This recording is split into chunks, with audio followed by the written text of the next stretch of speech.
Başlay beriniz. Men de öyle. Atacağımızda aytdı öyle. Men Baybap Çırağılbek Cumaoğlu'yuz. Sıkıl oblasından Çaptal ayından geldim. Uşul жүрек orusundan 3 yıldan beri alıp duruşup duruyorum. Barbağın doktor kalan yok. Görünmeden jatpagan doktorum kalan yok. Akır ayında şu demi böyle, enti böyle basalbay oturup kalan. Şu jigit turalı uğup, internetten okup bilip, şu akırkı jolu kardiyologiyada jatkanda Murat Aliyev'de darlançım. Tokumak Murat Aliyev'de. Oşa ayt öyle çıktım, oldu darlanmayım. Ben bölük çarptım darlanam. Öyle çıktım. Жақшылай тоскоолдук кылышты, жат деп. Мен болбой наставить этип чыгып кеттим ушунан. Чыгып анан ушул Хашимге келдим. Келип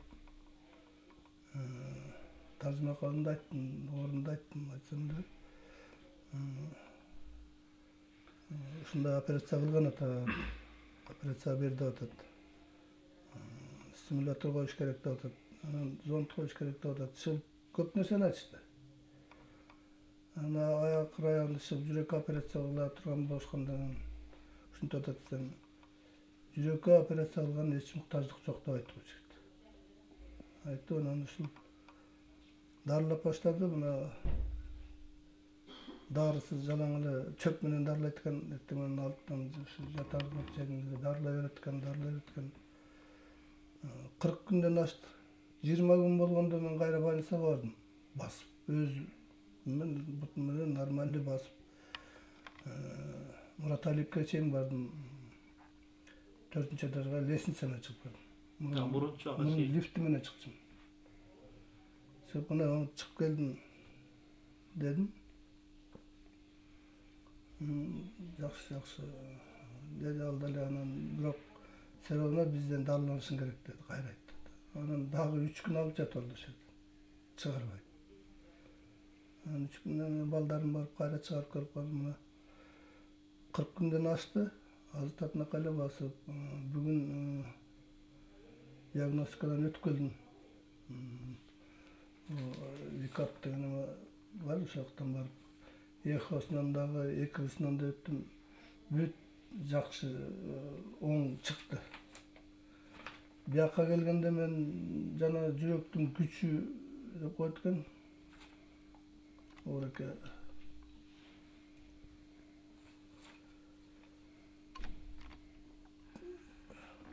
бияка келгенде мен 37 менен келген, процент менен.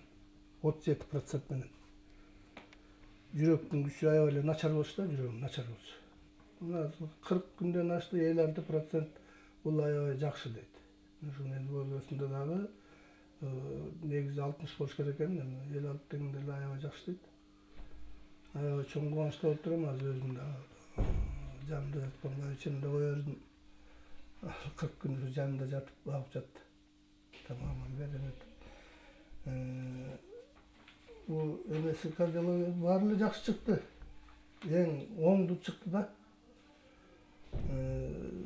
Эң башкысы мен ушул энтиккенмен баса албаганымдан жаман капа болчумун да, элдин катарынан чыгып калам депчи. Көпчүлүк менен баса албасаң, бирге нерсени көтөрө албасаң, жаман ыза болот экенсиң, ушунча жаш болуп туруп ушинтип калам деп. Жок, ама азыр Хашим айтат, бул орунду унутасың, мени да унутасың. Мына чыгасың деп турат. Бүгүн эртең чыгам го, Кудай буйрса. Операцияга муктаждык жок, Операцияга муктаждык жок деп ушул айтты. Ошондон анан калып дарыландым мен. Операцияга муктаждык жок деди. Ушул бул артериянын баарын адегенде биринчи баштаганда эле бөйрөк боорду тазалайт экен, дарылайт экен. Ушунун өзүнүн стили ушундай окшойт. негизи ошондо дегенде боор тазаламайын, кан тазаламайын эчтеке дарыланбайт дейт бул. Анан ушуну медицинага деле ушундай методду киргизсе, биз барып жатканда эле жүрөктө барып жатып эле жүрөктү дарылай берет да. Мен больницаны врачтарды тиги бу деп айтпайм, больницага деле аябай кыйналганда барабыз, жакшы болуп, аябай ыраазы болобуз. Анан ушул кенедей нерсени ушул медицинага кийирип эле ушуну колдонсо эмне болот эле деп ойлойм да. Колдонулбайт атпайбы? Ушул жерде көп оорулар жатат экен. 10-дан ашык киши бар азыр ошондо. Бул кыргызбыз да. Баягы болбой калганда келебиз да. Больницадан чыгарып койгондо мен көрүп элетем, 40 күндө далайда көрдүм ушул. Баары эле басып чыгып кетип атышат. Больницадан чыгарып салганда келет экенбиз да бул жигитке. Чын сөздүн ачыгы жакшы. Аябай кыйналып жетеп болбой калгандан келет экенбиз. Анан ошондо көчөрүп турат экенбиз, кетпейин дарыла деп. Ак көңүл кишинин эмесин капа кылбаган жигит экен, мындай баарына жардам бергиси келет экен, бирок шарты жок экен мындай. Көп жерден кемчиликтер бар экен, анан эки жактан дагы ар кандай визитерлер келе берет экен. Бийликтеги кишилер дагы, органдагы кишилер дагы келе берет экен, ушундай бемаза кылат экен да. Саат 9-ондо 11-лерде келип свет өчүрүп кетет. Ушул эмне ушул жерде ата-энелери, балдары жатып атат ошондочу. Ата-энелери, балдары жатып атат. Ошону кайра бир колдогондун ордуна ушинтебиз. Эми муну келип алып кетебиз деген кишилер бар экен.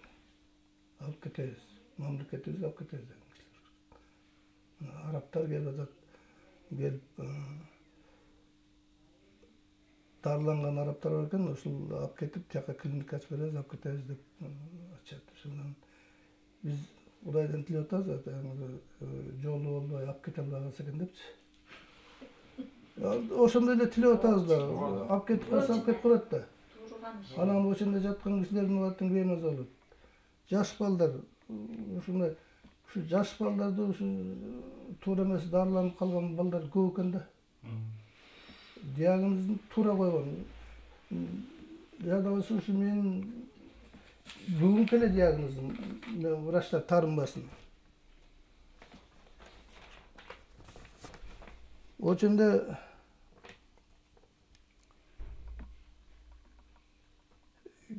эме дейт,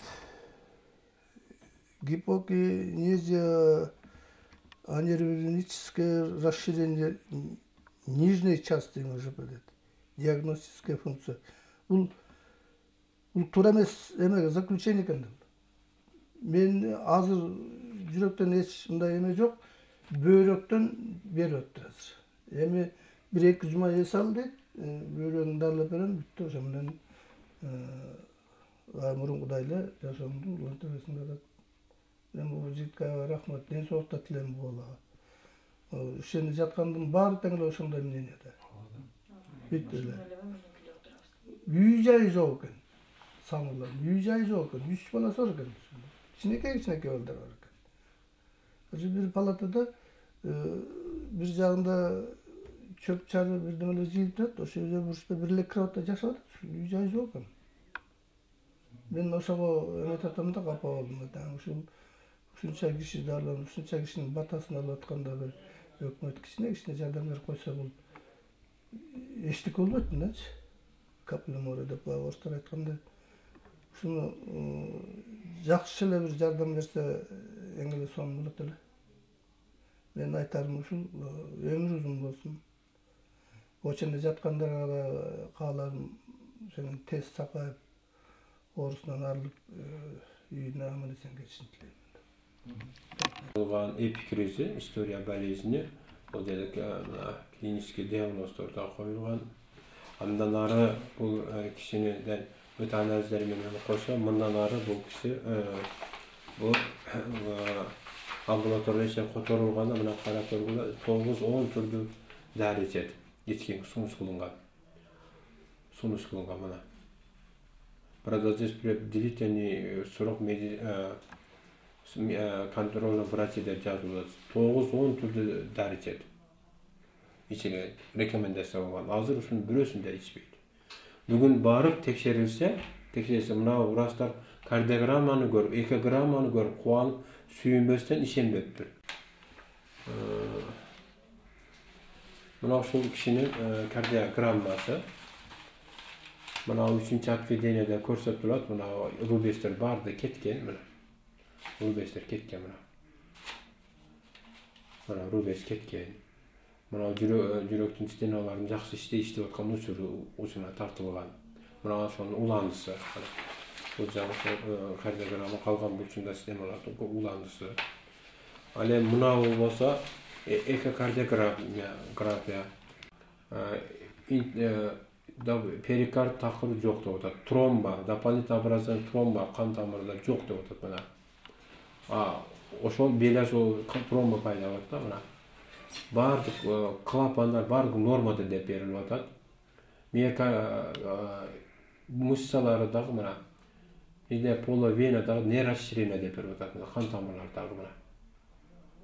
Бул таза деп көрсөтүп атат кардиограмма. Экокардиограмма мына. Аортадагы легочный артерияда бардыгы нормада деп берип атат. Эч кандай патология жок деп берип атат.